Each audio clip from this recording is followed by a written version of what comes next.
Hello, in this video I will be showing you how to permanently disable hands-free telephony for a Bluetooth device in Windows 10 or 11. This will also apply to all telephony Bluetooth devices.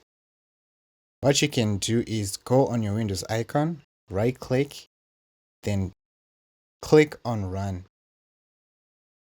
Then you have to type in this services.msc. And after you type that, press OK. When this opens up, you have to look for Bluetooth Audio Gateway Services. It's right over here.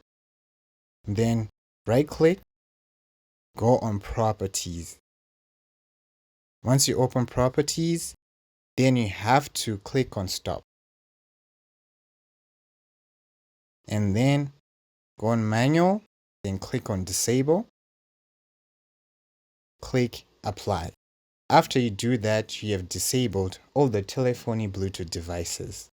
And you're done.